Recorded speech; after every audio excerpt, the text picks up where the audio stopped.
It doesn't matter what car you drive. It doesn't matter what house you live in. It doesn't matter what job you're going to, what sports game you're going to, who you know. When you go to bed and your head hits the pillow, the only thing that really matters is your thoughts. If we had any piece of advice on this episode, it's just this. It's let your results be a byproduct of who you are, instead of who you are be a byproduct of these other outer results.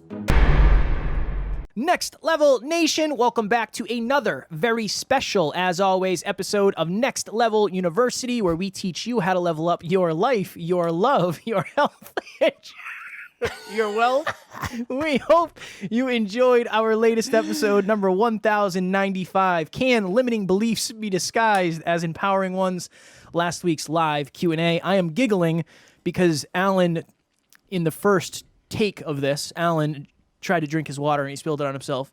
Then I started laughing, and then he did it again 2 more times when I was trying to do the intro, so I was losing my mind. Today, for episode number 1096, one thing success won't fix. Alan and I have not talked about our stories in a long, long, long time, and I know we have a ton of new listeners, a ton of new NLU family members. And again, I'm on a lot of podcasts, and when I'm on these podcasts, I'm telling my story. And I get the opportunity to see what telling my story does to somebody else, right? Maybe it raises their awareness. Maybe it gives them a breakthrough. Maybe it surprises them. Maybe it motivates them, whatever it may be. One of the biggest parts of my story, and Alan, you can speak to this as well, and one of the questions I get asked most often is this, and it's in my bio. So when you were in your mid-20s, you had your dream car, you had a beautiful girlfriend, you had a high-paying job, you had a brand new apartment, you had the body of your dreams because you just did a bodybuilding show. Why weren't you happy?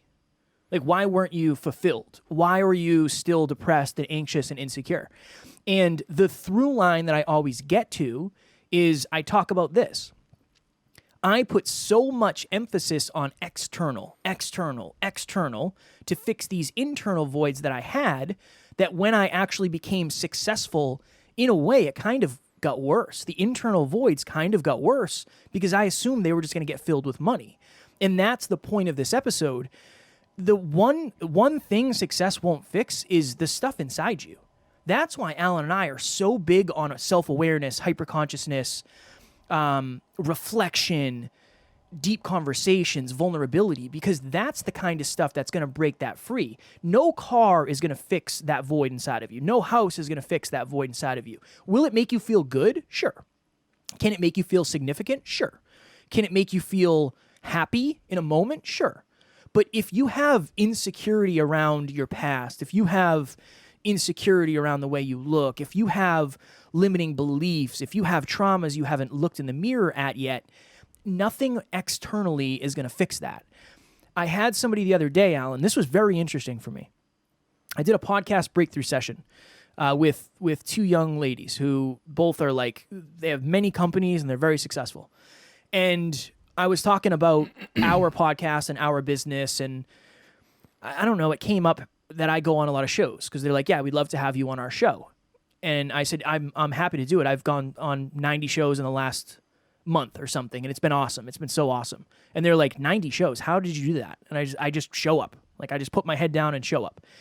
And she said, what do you do for your mental health? Like, you're obviously working a ton. What do you do? And I was like, I really thought about it. I was like, I meditate. In the gym. Other than meditation in the gym, there's very little proactively I'm doing. But I'm so fulfilled because I get to do this every day. And I think that for a long time, I thought the podcast success and the client success and the team success and the events, that would be what filled the void. And now I'm realizing more than ever that it's more the process of what I get to do every day. And it was really weird for me to answer that because it was like, I still have days where I get down and I probably have depressive episodes occasionally, but it's not like it used to be. It's not even close. And I think it's all the work that I have done and you and I have done together and you've helped me with. It's all the inner work I've done, but it's also the fact that I get to do what I love every day, even though some days it's brutal and it's a struggle. Like I told Alan before this, I was like, dude, I don't know if I can do 2 episodes tonight. I am fried. I'm on hour 15 or 16 right now, but I'm so grateful I get to do this. So that's my goal in this episode is you hear a lot of people say money doesn't buy happiness. I don't like that quote. I just think from an aspect of money isn't necessarily going to fix the inner problems that you think it will. That's my theme. That's my through line. That's my goal for you to really sit with in this episode is what am I waiting to work on? I'll be confident when.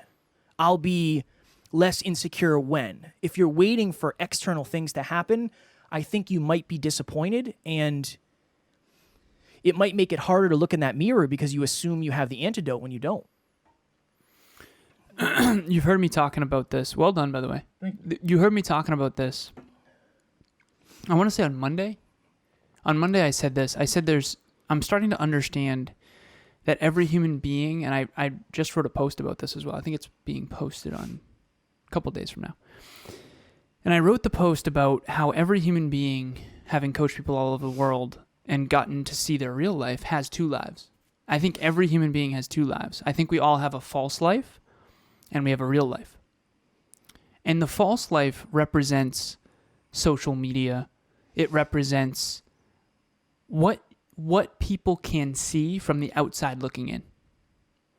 So an acquaintance or a stranger or a colleague or a client, what they can see. So a good analogy here is if you're watching us on YouTube, you can see my backdrop, you can see my books, you can see some of my awards from high school, you can see a fake plant over here. Yeah, you can see a trophy behind me. Kev, you can see his backdrop. He's got a salt lamp. He's got pictures of him and Taryn, his wife. It's interesting to say that. It is, his right? wife, Taryn, his wife. And then you've got some pictures of Emilia and I behind me as well. So that is what we are showing you. Mm. And every human being has this. That's the false life. Now, Kevin and I aspire to have our false life and our real life be the same. So understand that. But these backdrops are done up. Mm-hmm. Of course they are. We don't, I don't get out of bed with this nice shirt on and, my hair done. So, and Kev, you're not exactly done up right now. So this is probably how you rolled out of bed. No, it's it's interesting. I have this like zit going right here. And yesterday I was talking to Taryn before I started the day, and she's like, "Do you want to like cover it up?" And I was like, "No, like I can't. I need to be. Yeah, I want to? Yeah, my ego's like, come on, man. What are you, 12? You have a zit on the side of your face? The real part of me is like, whatever. What way. What are we doing here? Yeah. So that's the fine line when it comes to most people would have covered it up.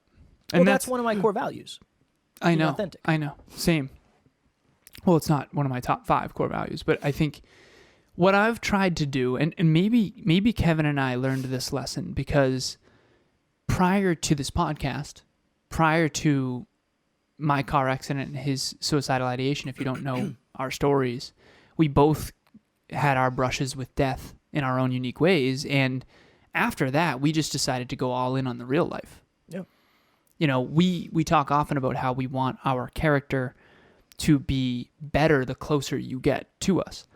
And we're not perfect by any means, but we're not trying to portray something that isn't real. We're focused on the real life more than the false life. And there were times in my life where I wasn't. There were times in my life, and I tell this story, I remember, I'll never forget it because it was so inauthentic. I went to the liquor store and I picked up some nips, and I was headed to celebrate my girlfriend at the time. Her name was Courtney. She was graduating from nursing school, and she had a party at Jillian's with all of her colleagues, our other students, graduates. And Jillian's was in Worcester? Jillian's was in Worcester? Yep, in Worcester, Massachusetts. Yeah. And I remember I had to go get alcohol because I was in such a bad place that I wasn't going to be able to have fun, and I wanted to celebrate her. And I think that this was rooted in pure intentions because I wanted to celebrate her, but I wasn't in a place where I felt very celebratory. So what I did is, instead of telling her, honestly, I'm in a tough place, I'm having a hard time, I'm sorry, can we celebrate on our own later?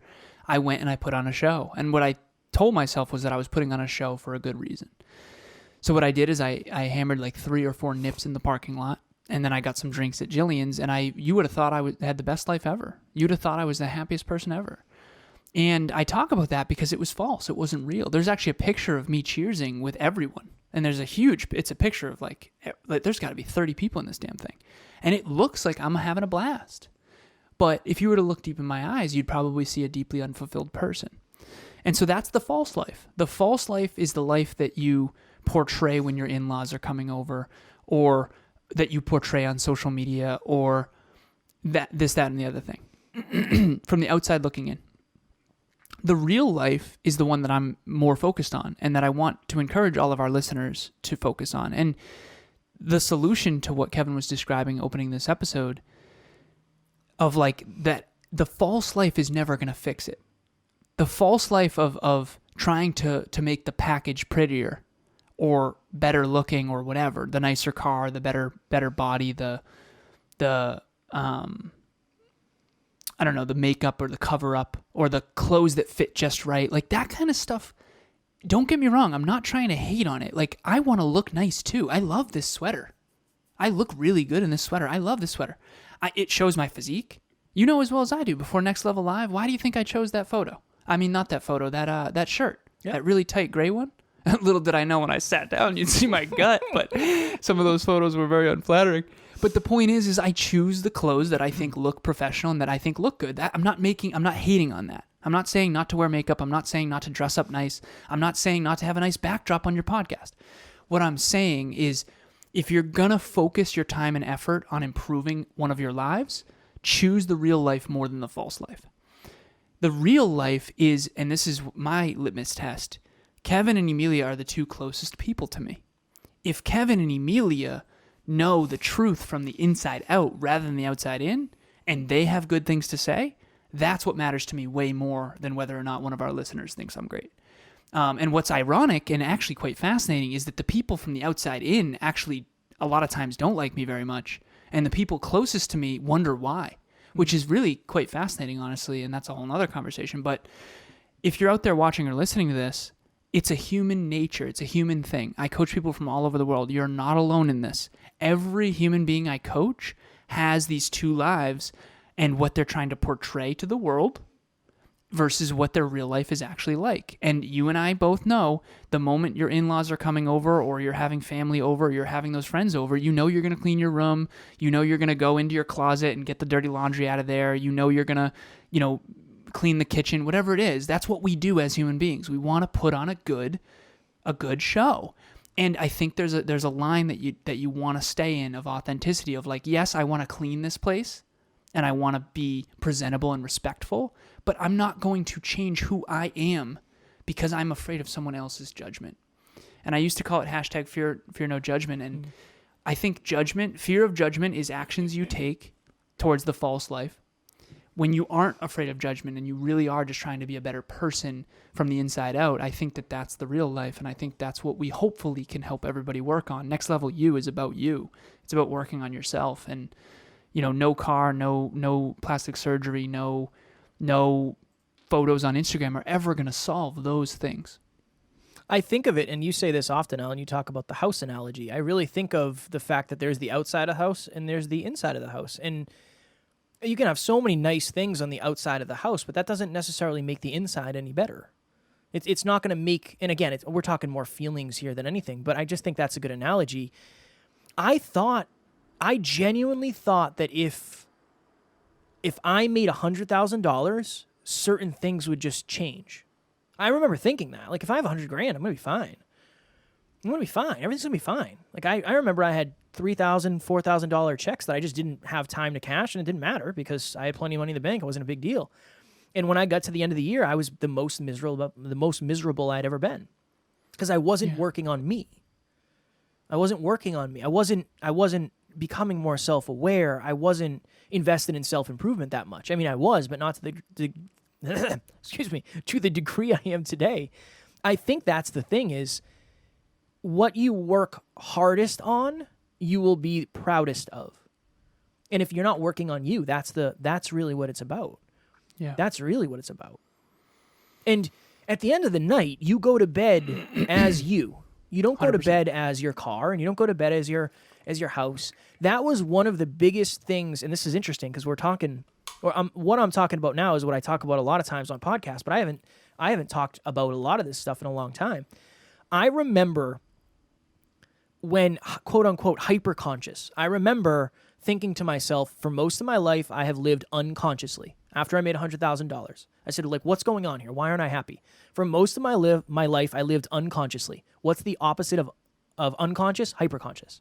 And I remember thinking that night in bed, it doesn't matter what car you drive. It doesn't matter what house you live in. It doesn't matter what job you're going to, what sports game you're going to, who you know. When you go to bed and your head hits the pillow, the only thing that really matters is your thoughts. At the end of the day, that's the only thing that really matters. Now, I will preface with this. Tara and I were talking about this last night. I said, yeah, the journey is hard right now. And it's a lot of work, and I'm stressed out, and I'm overwhelmed. And I told her, I was joking with Alan recently, and I said, well, Alan, this is kind of a walk in the park compared to the first few years, because I'm not worried about paying the bills anymore. Mm-hmm. So, yes, there is a level of certainty that comes with certain financial things, and maybe relationship things, you can get certainty, but there's a difference between certainty and fulfillment. And that's really, I think, the through line of this episode.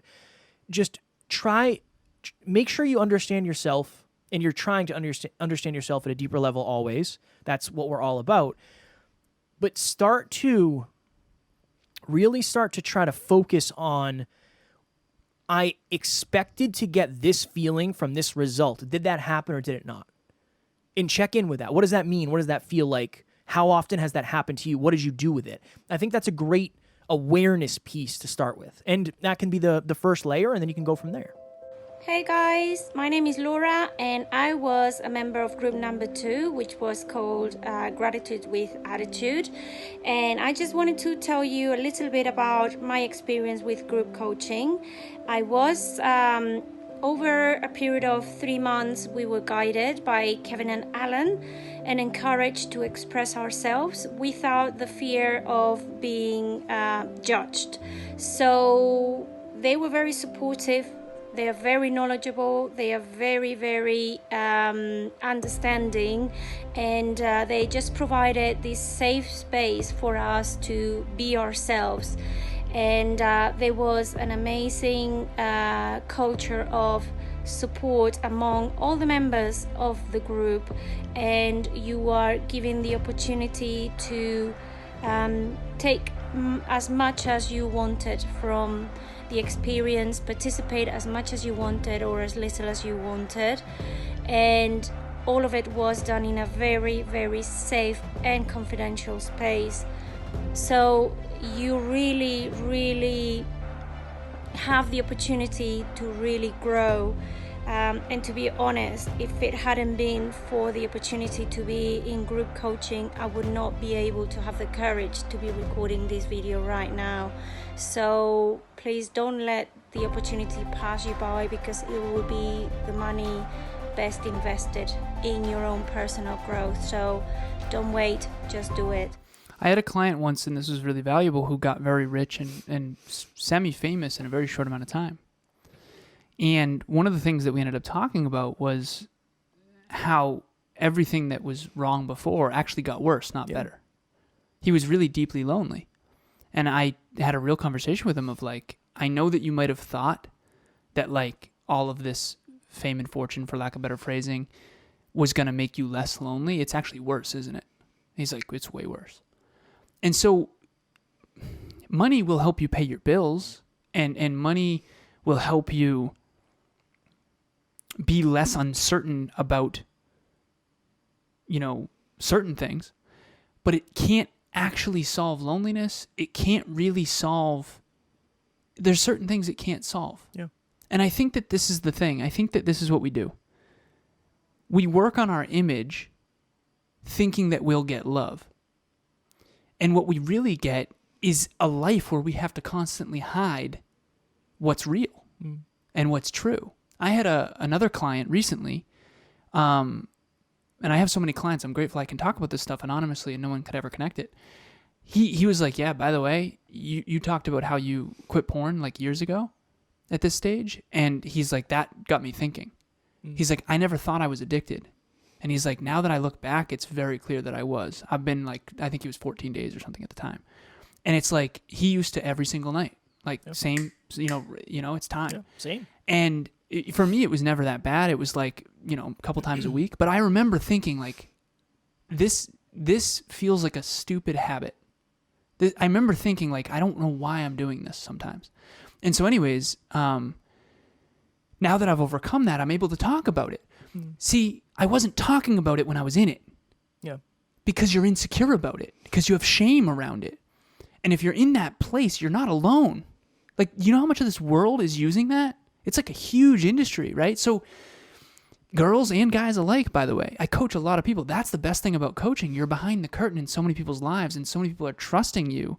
And you just see that the large majority of us are not any level of perfect. Some of us are just working on our real life more than our image. So false life versus real life. I'm telling you right now, if you work on the real life, it will be more challenging, but it will be more deeply meaningful and more fulfilling.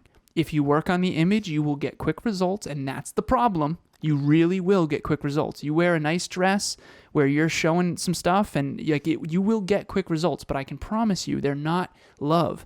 They're not what we're looking for. Very last thing I'll say, Kev. You know I have something called the Next Level Life Map, but I don't know. I think I created it or we co-created. I don't know at this point, honestly. I I'd think take 1% credibility 12% credit for everything. For Kev. So it talks about inputs and outputs. I'll go very quick on this. The inputs are time, effort, and money. Those are your only 3 human resources, in my opinion. Time, effort, money. The outputs are 5 things. I'll see if I can remember them. They're love, impact, growth, fulfillment, and profitability. Profitability. Yes, we want to make money. That's okay, right? I want to get sushi for $127 for Emilia and I on date night on Saturday, and I don't want to have to freak out when I do that. There's nothing wrong with wanting money and profitability, but I can promise you that is not the only thing that matters. So no, the new car is not going to fulfill you. The new home is not going to fulfill you. The Instagram of 50,000 followers instead of 30,000 is not going to fulfill you. It will meet a need for significance or whatever, but it's not going to meet all 5 of those. So if you focus your time, effort, and money, inputs, investments, investment of time, investment of effort, investment of money on your real life, I really do believe you'll get those outputs back, which is profitability, impact, love, fulfillment, and growth. Those are the things that are going to fill you up. That's what I've identified anyways. And that's what I've found. You know, now I just surpassed 1,400 coaching calls. Those are one-on-one calls, and they're all an hour long. So they're, we're going deep. Minimum. Yeah, minimum. Yeah, most of them are more than that, which is a profitability issue. But the point is I have many thousands of hours studying people from all over the world. And there's not a single person who doesn't have at least some level of an image, which is a false life, and a real life. And the more you invest in the real one, I promise you, you will have a more deeply meaningful, fulfilling life. And I've never seen an exception to that rule. I think one of the reasons I told the story about the couple of women asking me that question of what do you do for your mental health was because I think people look at me when I'm on shows and they always say, like, you're so successful and you have this successful podcast and this business and all this stuff. And I appreciate that. I'm grateful for that. I love the introduction. I love the bio. Like, it feels really good. It's still very weird. I'll be honest. It's very weird. It is weird, isn't it? It's very weird. But I don't ever want anybody to think that's why I'm happy. That's not what it is. It's like, what I should do is send you the bio of all the inner work I've done over the last 5 years. Honestly, that's way more impressive than anything else I'm doing. I think so. Really, like the dark nights of the soul and the crying conversations with you and the crying conversations with Taryn and can I do this? Can I make it? Am I brave enough? Am I good enough? It's First dance. Yeah. With Ballin'. Taryn. Yeah. You two were both crying. Yeah. Yeah, she told me, she's like, once he started going, I was done. Yeah, there was I didn't even make it to the beginning of the dance. I started crying when her and her dad started dancing. Yeah. But that's the good stuff. That is the good stuff. But that's not what people are lifted up for. That's the interesting thing is there's very few people in your life who are going to lift you up for the amount of inner work you've done. I mean, we will because I know how difficult it is, but you can't see it. But some people can see it. Yeah. Some people can see it. We just brought somebody new on the team recently. Shout out to Jesse. And we did an episode on that. Like, I understand. I know what that's like, Jesse. I know the amount of work you must have done to get to where you are. Like, yeah. Real recognizes She real. told me very, very few people have been able to recognize that course. like we did. Yeah, it makes sense. Yeah. It So takes one to that's- know one. Yeah. That's the point in this for me, is if you look at us, and I'm not saying you should do this, but if you look at us and you think, wow, those are two successful podcasters, two successful men, two successful relationships, financially, holistically, health, wealth, life, love, all the things. If that's what you think, it's not just because we're successful. It's because we've done so much work internally where I realize that that's not helping me internally. It's that weird thing. It's that weird thing of, yeah, we're successful, but that doesn't necessarily, it never fixed anything. It didn't fix anything inside of me. That's not what did it. It's not the fact that we have a multi-six-figure business and all that. That's not what it is. That's great. Feels good. I love being able to pay the bills. I love being able to look at houses. Awesome. But that's not fixing the inner side of Kevin. I just had a moment. Please. Quick. So the old Kevin, and many of us have been victim of this and challenged by this. I certainly have at times, where your outer results were who you were was a byproduct of your results. Yeah. Now your results are a byproduct of who you are. That's well said. Thank you, brother. And that's how I feel as well in my life. It's weird. It's almost like I'm around so many millionaires.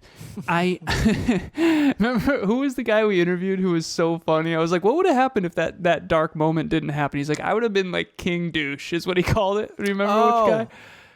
What guy was that? He was Mike McAllowitz. Yeah, Mike McAllowitz. That was hilarious. He was funny, man. He was really funny. good. He was a really good interview. He was funny. He wrote some good books too. But Clockwork is one of them. But anyways, yes, at this point I've been around many leather-bound books. No, around a lot of really successful people, right? Millionaires, 1 billionaire, blah blah blah. Here's my point.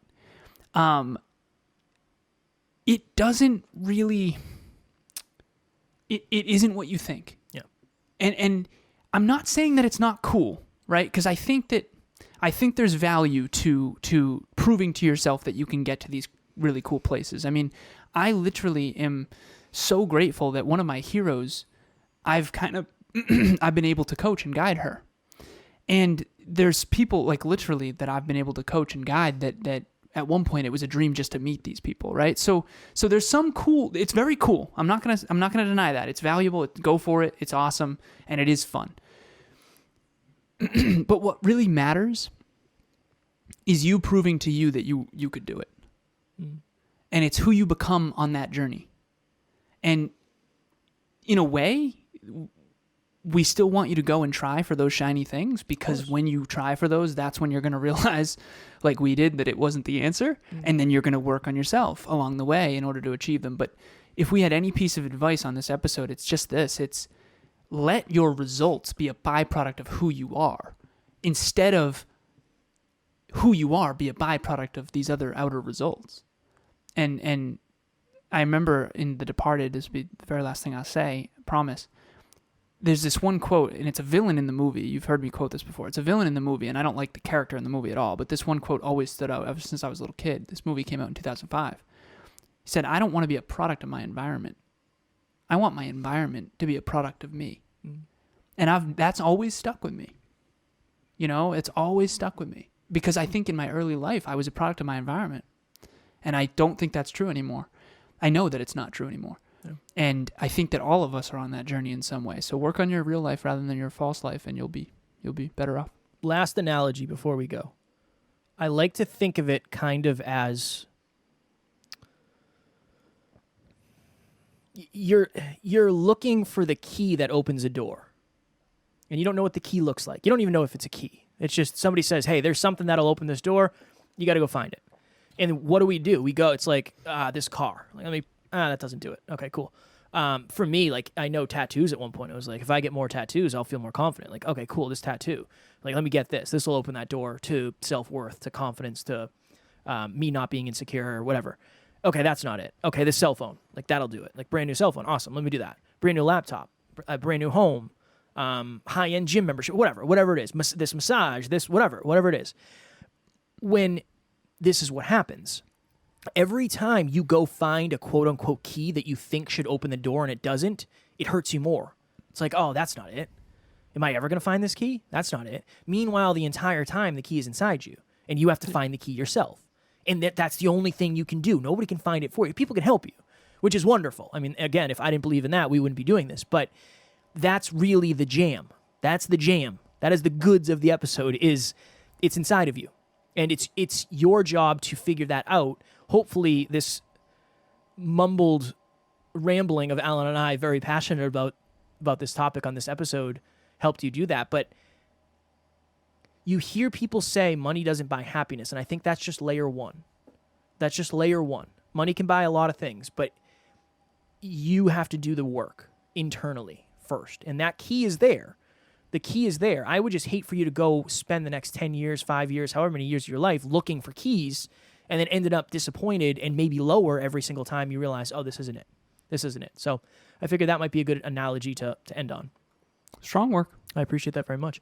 One of my favorites. I appreciate that. One of my favorites. Yeah. This was. Yeah. It's interesting because, again, Alan and I come up with a topic, we come up with a title, and we kind of have a story that we want to go with, and then from there, it's very much, okay, let's see what happens. And I think this was a really good one. And you and I are fried too, so I think it's a different mood too. You know, it's a different approach. Yeah. It was And good. I enjoyed it. Hyper-conscious.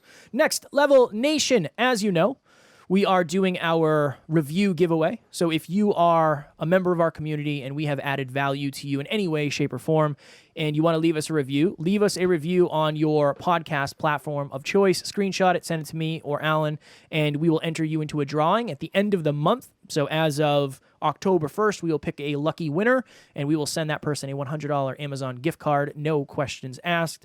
Reviews help us help more people, and that's the goal at the end of the day. That's why we're doing this. So if you could help us, we would be greatly, greatly appreciative of that and you. Do you feel like you often struggle with keeping the promises that you make to yourself? Do you feel misunderstood and want to learn how to get to the next level of your life? We've been there too, and that's why we want to help. Group coaching. No, I'm just joking. Seriously, Group 8 opens literally in 19 days. It starts in 19 days. So you have 19 days, 22 hours, and 11 minutes to sign up. We have graduated 62 people, about to be 72 people. You can be the 82nd person. Now, this episode was about the deep inner work. Group coaching is very much that. Yes. It's achieve more in 90 days than you ever have, and yes, go on that journey. But a lot of it is self-awareness. A lot of it is tracking habits and realizing, holy crap, like I have a lot of work to do. Maybe I have a self-discipline issue. Stop wondering what the issue is. Come join us on group coaching. Let us help you identify the issue. It's kind of like, in a way, we're like mechanics. It's like we've seen so many cars at this point. There's all different kinds of cars. There's Lamborghinis and high-end and all this kind of stuff, different journeys, all that. There's something wrong with the car. And I don't mean permanently wrong with it. It just needs a tweak. And the same is true for every human being I've ever met. There just needs to be a tweak. Let us help you find that key and unlock your greatness. I suck at a lot of stuff, but unlocking greatness is not one of them, and I want to help you. And group coaching has proven to be such a magnificent journey. We have a new assistant coach in there, private WhatsApp group. You're going to track habits on our new app. It's really world-class. And the most important piece is you'll have public accountability. You'll be in a group of like-minded people, and that public accountability is very powerful because most of us will do more for others than we will for ourselves. In this case, it is for ourselves. So join us. The link will be in the show notes.